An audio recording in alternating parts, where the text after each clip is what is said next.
បាទសូមជម្រាបសួរទៅដល់ subscriber ទាំងអស់ដែលបានតាមដាននៅ channel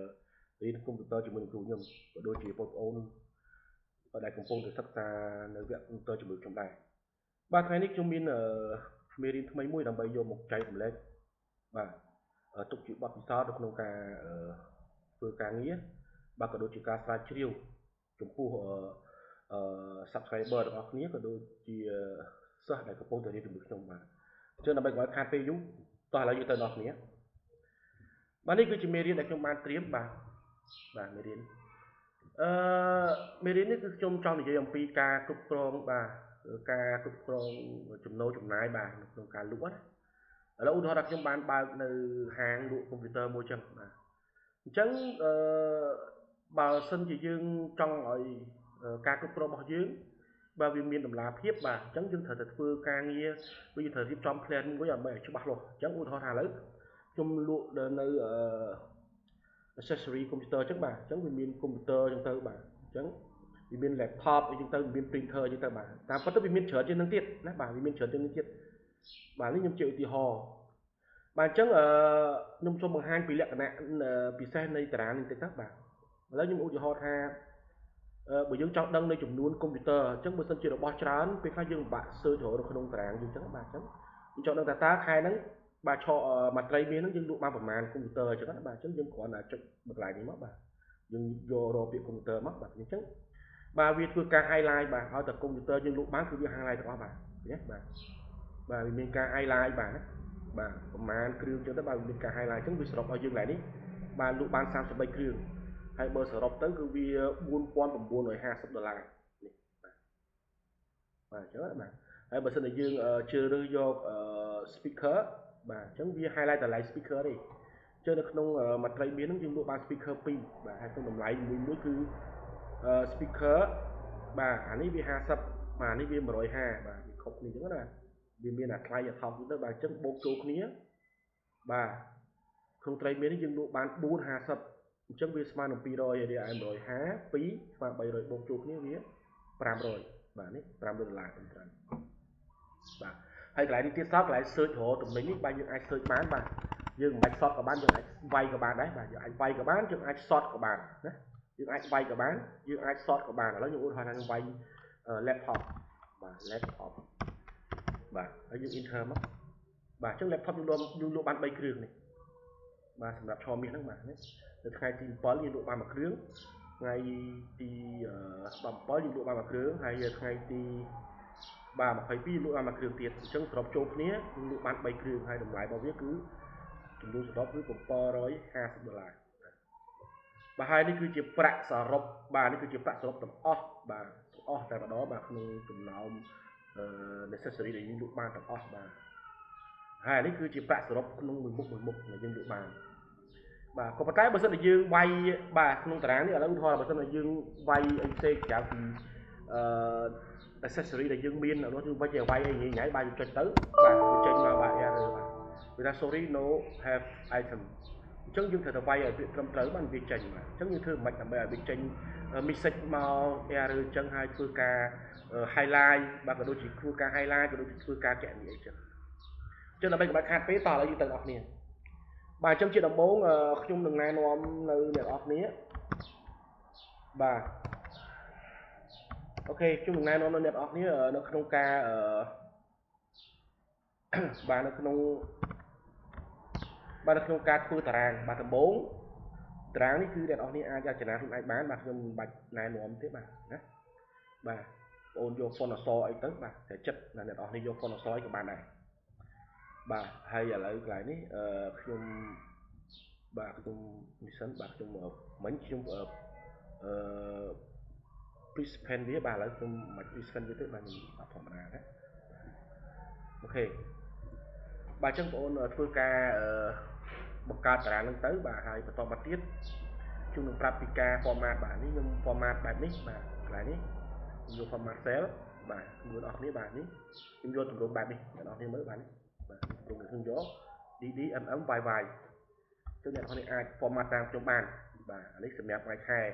រីឯសម្រាប់ដុល្លារនេះគឺខ្ញុំ format ធម្មតាទេបាទដាក់ដុល្លារនៅខាងមុខអ្នកនរគ្នាមើលបាទខ្ញុំយក format បាទខ្ញុំចូលមើលតិចទៅ format cell បាទខ្ញុំយកសម្ពុកបែបនេះបាទនេះបាទគឺដុល្លារពីមុខហើយដកលេខតិចទៅសូត្រចុចខ្ញុំប្រើ0 2ខ្ទង់បាទក្រោយក្បៀស2ខ្ទង់បាទនេះគឺជាការ format បាទហើយបន្តមកទៀត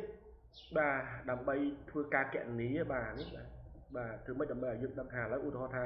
unit price គឺតម្លៃក្នុងមួយឯកតាណាអញ្ចឹងវា$150អញ្ចឹងគេទិញ3បាទគេទិញ3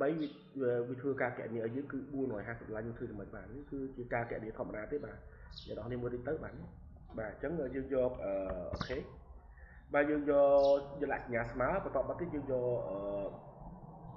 បាទ J បាទនេះបាទquantity បាទចំនួននៃការលក់ហ្នឹងបាទចំនួននៃការលក់ហ្នឹងគុណជាមួយនឹង unit price បាទគុណជាមួយតម្លៃក្នុងមួយឯកតាបាទពេលនោះយើងនឹងបានឃើញនៅបាទចំនួនសរុបបាទអូខេហើយបន្តមកទៀតយើងដាក់សញ្ញាបាក់អូចុះក្រោមបាទហើយសម្រាប់total សរុបនេះគឺយើងតាមប្រព័ន្ធសាំបាទគឺដាក់ស្មើយើងចុចបាទសាំហើយចុច2ដងហើយយើងធ្វើការអូសវារហូតបាទបិទទូកញ្ចក់បាទអូខេយើងសង្ឃឹមថាកន្លែងហ្នឹងអ្នកនរគ្នាអាចដឹងហើយបាទឥឡូវយើងចូលមកដល់ក្នុងការ highlight ពណ៌ម្ដងទៅយើងធ្វើយ៉ាងម៉េចបាទចឹងការ highlight ពណ៌អ្នកនរគ្នា select អស់មកបាទអ្នក select ចាប់ពីលេខ1ហ្នឹងមក select ចឹងមកបាទ select ឥឡូវខ្ញុំធ្វើការលុបបាទអូខេខ្ញុំឥឡូវខ្ញុំធ្វើការលុបសិនខ្ញុំចូល data validation ហើយខ្ញុំធ្វើការលុបបាទលុបចោលបាទធ្វើការលុបចោលបាទអូខេខ្ញុំធ្វើការលុបចោលអូខេខ្ញុំលុបចោលបាទអូខេខ្ញុំធ្វើការលុបចោលហើយខ្ញុំធ្វើម្ដងទៀតឲ្យមើលបាទចឹងអ្នកនរគ្នាធ្វើការ select អស់ចឹងមកបាទអូខេបាទហើយបន្តទៅទៀតអ្នកនរគ្នាចូល data validation sorry បាទចូល conditional formatting ហើយយើងយកពាក្យ new rule បន្តមកទៀតយើងយកពាក្យថា use បាទនេះកន្លែងនេះបាទ use a formula to determine which cell to format បាទយើងយកកន្លែងហ្នឹងណាបាទយើងចុចវាមកហើយបន្តមកទៀតបាទកន្លែងនេះគឺយើងដាក់សញ្ញាស្មើអ្នកនរគ្នាមើលបាទដាក់សញ្ញាស្មើបាទហើយបន្តមកទៀតគឺយើងបាទយើងដាក់សញ្ញាស្មើហើយបន្តមកទៀតគឺយើងបាទយើងចុចទៅលើកុំព្យូទ័រនេះបាទទៅលើកុំព្យូទ័រមួយចឹងមកបាទបន្តមកទៀតអ្នកនរគ្នាបាទដាក់ cursor របស់អ្នកនរគ្នាបាទនេះបាទមើលបាទឲ្យចំសញ្ញាដុល្លារដែលនៅពីក្រោយវាបាទនៅលេខដែលនៅពីក្រោយវាបាទអញ្ចឹងនៅក្រោយបំផុតបាទអញ្ចឹងយើងលុបវាចោលមួយទៅបាទបន្តមកយើងដាក់សញ្ញាស្មើបាទហើយបន្តមកទៀតបាទយើងចូលមកចុចកន្លែងនេះបាទបាទចុចកន្លែងកំណត់នេះមកបាទហ្នឹង item ហ្នឹងមកបាទហើយបន្តទៀតយើងយកពាក្យ format បាទអញ្ចឹង format កន្លែងនេះអ្នកនរគ្នាយកកន្លែង fill នេះមកដើម្បីបំពេញពណ៌អញ្ចឹងអ្នកនរគ្នាចង់បានពណ៌អីបាទឥឡូវខ្ញុំយកពណ៌ណាបាទខ្ញុំយកពណ៌នេះចុះអូខេណាបាទអញ្ចឹងយើងចុច OK បាទហើយយើងចុច OK អូខេនេះអញ្ចឹងបើសិនជាអ្នកនរគ្នាវាយ laptop បាទគឺវាចេញវា select ទៅលើតែ laptop ទេបាទឥឡូវឧទាហរណ៍ថាខ្ញុំយកspeaker អ្នកនរគ្នាឃើញទេបាទអញ្ចឹងវា select តែលើតែ speaker ទេបាទក្រៅពី speaker គឺវាអត់ select ទេបាទចុះឥឡូវយើងចូលមកដល់អានេះការចាក់ពណ៌យើងបានធ្វើហើយឥឡូវយើងចូលមកដល់កន្លែងនេះម្ដង quantity បាទ quantity បាននៃចំនួនបាទចំនួននៃគ្រឿងដែលយើងលក់đóបាទប្រមាណគឺប្រមាណគ្រឿងហ្នឹងអញ្ចឹងឥឡូវយើងធ្វើម៉េចដើម្បីឲ្យយើង select នៅ item នេះហើយយើងចុចអានេះផងបន្ទាប់មកយើងចុច amount តម្លៃសរុបទៀតបាទអញ្ចឹងកន្លែងនេះអ្នកនរគ្នាឥឡូវយើងអ្នកនរគ្នាមើលបាទអញ្ចឹងឥឡូវខ្ញុំធ្វើការបាទកន្លែងនេះខ្ញុំលុបចោលបាទអូខេបាទកន្លែងនេះខ្ញុំមានមុនប៉ុន្តែឥឡូវកុំឲ្យសាំញ៉ាំច្រើនបាទខ្ញុំលុបចោលបាទអូខេបាទហើយកន្លែងនេះក៏ខ្ញុំលុបចោលដែរអូខេបាទអញ្ចឹងដំបូងអ្នកនរគ្នាប្រើស្មើបាទសញ្ញាស្មើបន្តមកទៀតអ្នកនរគ្នាប្រើនៅរូបមន្ត if បាទយើងចុច i ទៅមកចុច2ដងបាទក្រោយពេលចុច2ដងយើងយកមករបស់យើងចុចទៅលើ item នេះបាទចុចទៅលើវាមួយបន្ទាប់មកយើងប្រើសញ្ញាស្មើបាទស្មើនឹងអីប្រសិនបើវាមិនមានទិន្នន័យបាទ1.2 1.1 1.2បាទ nó cứสัญญา này mình miên tên lấy bà bị muối bà bị muối hái dương ta cũng muối tiết cứ sam if bà sam if bà s u m bà dương váy mới đi đường hàng khổ để chụp video đó bà hai bắt đầu tiết nha đó ni cho từ lư bà computer bà tara computer đấy bà đừng select on đó bà select on xong đó bà cho khổ hô cho bà này cầm năng hái bà bắt đầu tiết nha đó ni cứ bị muối tiết bị hái nha đó ni cho từ lư cả lại ai thâm đi muối tiết đó bà hai bắt đầu tiết nha đó ni cứ bị muối bà bị mua thấy đại on cho từ quantity bà này bà select lưu việc đó bà select chụp cổ món đó bà ok hai bắt đầu bắt tiết đại on này cho bật vùng chọn video với enter này nhé bà chẳng đại on này bữa sân chỉ đại on này cho vài từ lưu speaker chẳng speaker miประมาณbà 4 1 2 6 chẳng bị chơi nhau vô 6 gì đó bàแล้วอุทธรณ์เนี่ยnó này do computer វាមាន33គ្រឿងបាទអញ្ចឹងឲ្យតែ computer គឺវាមានប្រមាណគ្រឿងគឺវាបូកបញ្ចូលយកអស់ហ្នឹងបាទអញ្ចឹងកន្លែងនេះគឺយើងមានការងាយស្រួលនៅក្នុងការគ្រប់គ្រងបើសិនជាទំនិញយើងច្រើនយើងពិបាកឆែកមើលមួយអញ្ចឹងបាទណាវាពិបាកឆែកអញ្ចឹងយើងអាចគាត់ឲ្យវាយមកបាទវា select តែលើទំនិញណាដែលយើងចង់ត្រូវការមើលឯណាអូខេឥឡូវនៅសល់មកបន្លោះទៅទៀតបាទនៅសល់ចំនួន amount អញ្ចឹងយើងចង់មានន័យថាឲ្យយើងselect ទៅលើ item នេះចេញ quantity ហើយចេញ amount ទៀតអញ្ចឹងយើងធ្វើយ៉ាងម៉េចបាទកន្លែងនេះគឺយើងប្រើរូបមន្តដូចគ្នាដែរបាទយើងដាក់សញ្ញា smart បាទបន្តទៀតអ្នកនរនេះប្រើរូបមន្ត if មកបាទយើងចុចវាពីរដងបាទក្រោយពេលដែលយើងចុចពីរដងហើយយើងយកមកបើយើងចុចទៅលើនេះបាទ item នេះមកបាទបន្តទៀតអ្នកនរគ្នាដាក់សញ្ញា smart ប្រសិនបើវាអីបាទអញ្ចឹងយើងដាក់មិនមានទិន្នន័យបាទសញ្ញាខ្ញុំទៅដល់ពីរដង1 2បាទក្បៀស1 1 2បាទក្បៀសមួយទៀតហើយបន្តមកអ្នកនរគ្នាប្រើរូបមន្ត sum if ដដែលបាទ SUM បាទចុចវាពីរដងបាទ sum if នឹងអីបាទ computer ដដែលបាទនេះបាទឆ្លៃ item នេះបាទចុះក្រោមអូវារហូតបាទម្ដងក្រោមបាទបន្តមកទៀតអ្នកនរគ្នាក្បៀសមួយបាទវាមួយហើយអ្នកចុចទៅលើ item នេះ item ខាងក្រោមនេះដើម្បីឲ្យវា support ដូចគ្នាណាបាទចុចទៅលើវាចឹងហើយបាទអ្នកនរគ្នាក្បៀសមួយបាទហើយអ្នកនរគ្នាធ្វើការ select នៅកន្លែង amount នេះបាទឲ្យវាបង្ហាញនៅ amount នេះម្ដងបាទចុចលើបោះចុចក្រោមពុតបាទនេះបាទហើយបន្តមកទៀតអ្នកនរគ្នាធ្វើការបិទវងកញ្ចក់ពីរដង1 2 enter នេះបាទអញ្ចឹងអ្នកនរគ្នាមើលបាទ33គ្រឿងនេះបើវាសរុបទៅគឺ$4,950បាទអញ្ចឹងមានន័យថាចុះហេតុអីបានខុសពីអានេះបាទនេះមិនមែននេះបញ្ជាក់ប្រាប់ថានេះគឺជាតម្លៃសរុបទាំងអស់បាទសរុបមិនមែនតែកុំព្យូទ័រតែមួយមុខទេអានេះយើងសរុបតែកុំព្យូទ័រមួយមុខទេអានេះយើងសរុបទាំង speaker ផងទាំង laptop ផងទាំងអស់វា$6,000ជាងតែយើងចង់ដឹងពីចំនួននៃកុំព្យូទ័រដែលយើងលក់បាន33គ្រឿងប្រហែលអញ្ចឹងវាបង្ហាញតែទិន្នន័យបាទកុំព្យូទ័រទេបាទកុំច្រឡំណាបាទអញ្ចឹងយើងអាចធ្វើការ sort ទៅលើមុខទំនិញផ្សេងៗបាទណាបាទឧទាហរណ៍បាទ printer បាទនេះបាទ printer បាទមាន2គ្រឿងអញ្ចឹងទៅបាទបាន2គ្រឿងអញ្ចឹងទៅបាទក៏ដូចជាបាទ speaker បាទណាអញ្ចឹងបើយើង sort ទៅលើបាទមុខទំនិញមួយណាគឺវា highlight ទៅលើមុខទំនិញតែមួយហ្នឹងតែមុខទំនិញហ្នឹងដែលយើងបាន sort ទេហើយទន្ទឹមនឹងនេះបាទគឺយើងអាចបើយើងមិន sort យើងអាចវាយបញ្ចូលក៏បានដែរបាទណាវាយបញ្ចូលក៏បានដែរបាទឥឡូវចូលមកដល់បាទចូលមកដល់វគ្គមួយទៀតបាទធ្វើយ៉ាងម៉េចដើម្បីឲ្យបាន sort បាទនេះឲ្យបាន sort ចេញបាទដូចជា computer laptop អីចឹងបាទធ្វើម៉េចបាទអញ្ចឹងអ្នកនរគ្នាប្រើនៅបាទនេះ function មួយនេះបាទនេះបាទ data បាទយើងចូលពាក្យឡើង data នេះទៅហើយយើងប្រើពាក្យថា data validation បាទនេះបាទ data validation បាទចុះឥឡូវយើងធ្វើការបាទយើងធ្វើការលុបបាទណាឥឡូវខ្ញុំធ្វើការបាទលុបចោលបាទដើម្បីកុំឲ្យវាបាទដើម្បីកុំឲ្យវាអ្នកនរគ្នាច្រឡំបាទឥឡូវខ្ញុំធ្វើការលុបចោលហើយខ្ញុំធ្វើការបង្កើតសារថ្មីឲ្យអ្នកនរគ្នាមើលបាទអូខេខ្ញុំលុបចោល បាទនេះឥឡូវអត់មាន short ទេអ្នកនរនេះឃើញបាទអត់មានបាន short កាត់ទេបាទអញ្ចឹងដើម្បីឲ្យ short កាត់អញ្ចឹងអ្នកនរគ្នាបាទត្រូវវាយនៅបាទ item ដាក់វាយនៅមុខទំនិញដែលយើងមានបើយើងមាន100មុខយើងវាយទាំង100មុខបាទយើងវាយបាទមានកុំព្យូទ័រ laptop អីទៅបាទយើងបាទយើងទៅសេបែបនេះអ្នកនរគ្នាមើលបាទបាទយើងសេកុំព្យូទ័រ laptop speaker អញ្ចឹងបាទតែ complete ខ្ញុំសូមបញ្ជាក់ប្រាប់ថាក្បៀសទេបាទកុំព្យូទ័រក្បៀសមួយ laptop ក្បៀសមួយ speaker ក្បៀសមួយ printer ក្បៀសមួយ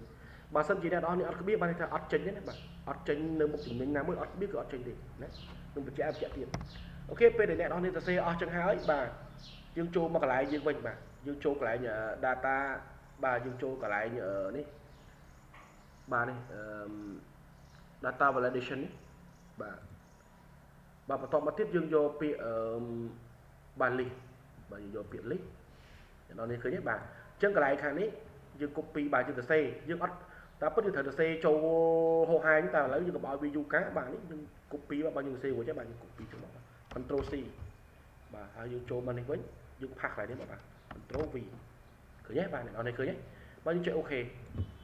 បាទពេលនេះអ្នកនរនេះអាច sort បាននេះបាទនេះអ្នកនរនេះអាច sort បានឃើញទេបាទនេះ laptop បាទនេះ laptop នេះចេញទៅ laptop បាទprinter បាទចេញទៅ printer អ្នកនរឃើញទេវាមានការងាយស្រួលនៅក្នុងការយើងមើលទៅ stock ដែរហ្មងណាការគ្រប់គ្រងនៅទំនិញរបស់យើងលក់ចេញលក់ចូលយើងលក់បានប្រមាណត្រីមាសហ្នឹងខែនេះយើងលក់បានប្រមាណយើងអាចរកឲ្យងាយស្រួលបាទហើយម្យ៉ាងវិញទៀតកុំឲ្យវាគីគឺចុះឡោចទៅយើងអាចចុច participant វាឡើងមកបាទយើងចុចបាទ right click ឡើងហ្នឹងមកបាទ sorry យើងចុចវាទៅលើកន្លែងណាមួយដែលយើងចង់ឲ្យវាកុំឲ្យវាគីគឺហើយយើងយកពាក្យនេះបាទនេះកន្លែង view នេះមកបាទចុចកន្លែងលើ view ហ្នឹងមកហើយយើងយក participant ចុចខាងលើនេះមកបាទអញ្ចឹងពេលហ្នឹងយើងកិលមកវាអត់ទេបាទវាអត់មានទេវាអត់មានវាស្រួលទេណាយើងមើលតាមលេខរៀងមកវាស្រួលណាអូខេឥឡូវចំណុចនេះយើងបានធ្វើហើយបាទចំណុចដែល sort បាទនេះ sort បាទយើង sort ក៏បានកន្លែងនេះយើងអាច sort ក៏បានបាទយើងអាចវាយក៏បានដែរបាទហើយលក្ខណៈពិសេសមួយទៀតអ្នកនរនេះមើលបាទឥឡូវអានេះពេលដែលខ្ញុំដាក់ទៅអត់មានទេបាទឥឡូវខ្ញុំចង់ដាក់ទៅឲ្យវាបង្ហាញពេលឥឡូវដូចនេះចឹងនឹងអ្នកនរនេះមើលខ្ញុំឧទាហរណ៍ឲ្យមើលអ្នកនរនេះគេអាខាងលើបាទបើយើងដាក់ទៅវាជាអក្សរយើងនេះវាជាអក្សរមក call style អញ្ចឹងខ្ញុំចង់ឲ្យវាចេញរបៀបហ្នឹងខ្ញុំចង់ឲ្យវា show message មកអញ្ចឹងយើងធ្វើយ៉ាងម៉េចអ្នកនរនេះបាទជួយអ្នកនេះក៏ចុចទៅលើវាមួយចឹងមកបាទយើងនៅតែប្រើយើងនៅតែប្រើ function data ដដែលបាទយើងចូល data យើងចុចទៅលើកន្លែងអ្វីដែលយើងចង់ឲ្យវាបង្ហាញណាបាទកន្លែងហ្នឹងគឺយើងចុចលើវាមកហើយបន្តមកទៀតគឺយើងចុចលើកន្លែងនេះបាទនេះ data validation ដដែលមកក៏ប៉ុន្តែលើកនេះយើងយកពាក្យថា input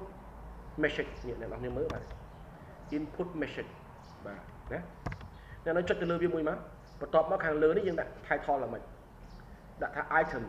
អូខេបាទដាក់ថា item មកបាទនេះព្រោះវានៅក្នុង block item បាទ item បាទវាយ sorry វាយ item បាទ T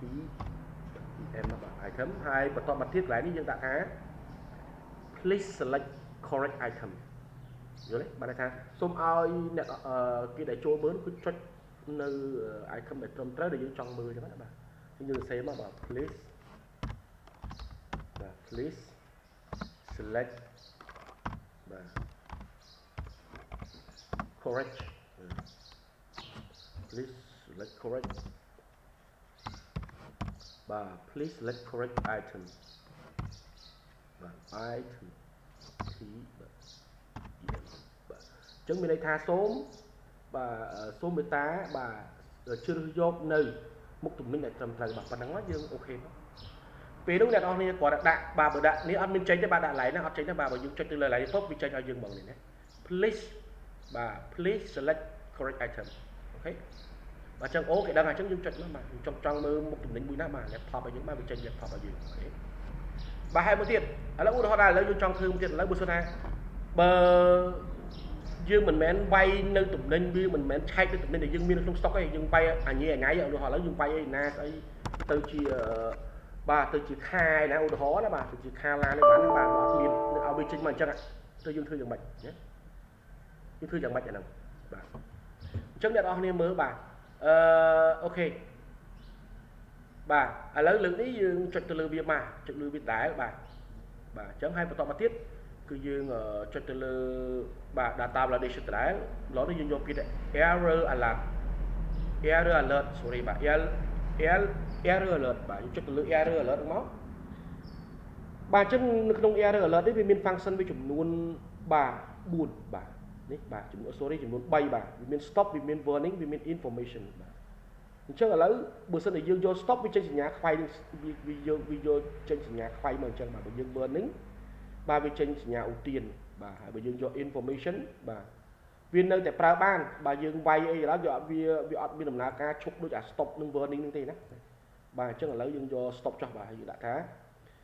បាទកន្លែងនេះយើងយក stop ទៅបាទយើងដាក់ថា error បើសិនជាយើងចុចខុសអាហ្នឹងមានន័យថាបើសិនជាគេចុចខុសបាទចុចមិនមែនទំនិញដែលមាននៅក្នុង stock របស់យើងទេក៏វាចេញសញ្ញាអញ្ចឹងហ្មងបាទអញ្ចឹងយើងដាក់តែ error បាទយើងដាក់តែ error បាទ error ហើយបន្តមកទៀត mistake ទៀត mistake error គេដាក់ថាម៉េចបាទគេដាក់ថាម៉េចឥឡូវបើយើងដាក់ថា no have បាទយើងដាក់ថា item is not correct អូខេ item បាទបាយនោះ item យើងដាក់អីដាក់តែយើងបាទ item បាទ item បាទ is not បាទ item is not correct បាទនេះបាទ item is not correct យើងអូខេបាទបាទចុះឥឡូវបើសិនជាអ្នកនរគ្នាវាយនៅចំនួនណា speaker បាទវាយនៅទំនិញណាមួយដែលយើងមានក្នុង stock អត់អីទេណាវាត្រឹមត្រូវហើយតែឥឡូវឧទាហរណ៍យើងវាយញ៉ៃឧទាហរណ៍ថាវាយស្អីណានេះបាទយើងអត់ស្គាល់ទេបាទយើង enter ឃើញទេបាទវាចេញមកវាចេញ error បន្ទាប់មកទៀតវាចេញថា item is not correct អញ្ចឹងវាតម្រូវឲ្យយើងវាយឲ្យត្រឹមត្រូវហ្មងបាទឲ្យត្រឹមត្រូវមុខទំនិញដែលយើងមានក្នុងហ្នឹងมันវាចេញបាទនេះគឺជាបទពិសោធន៍មួយដែលខ្ញុំបានចែករំលែកទៅ subscriber ទាំងអស់គ្នាក៏ដូចជាសិស្សដែលកំពុងតែរៀនជាមួយខ្ញុំបាទខ្ញុំសង្ឃឹមថាអ្នកនរគ្នានឹងមានការរីករាយជាមួយនឹងមេរៀននេះបាទហើយវាជួយសម្រួលបាទនៅក្នុងការងារបាទរបស់យើងច្រើនបាទហើយធ្វើឲ្យយើងងាយស្រួលនៅក្នុងការsearch រកនៅទំនិញក្នុងត្រីមាននីមួយៗថាតើយើងលក់បានប្រមាណឬក៏ក្នុងខែនីមួយៗយើងលក់បានប្រមាណបាទយើងអាចមានការងាយស្រួលហើយធ្វើការលឿនចំណេញពេលវេលាបាទអញ្ចឹងមេរៀននេះខ្ញុំសូមថាប៉ុណ្្នឹងចុះបាទហើយសូមអរគុណសម្រាប់ការតាមដាននៅមេរៀនរបស់ខ្ញុំហើយយើងនឹងជួបគ្នានៅមេរៀនក្រោយៗទៀតបាទសូមអរគុណបាទសូមជម្រាបលា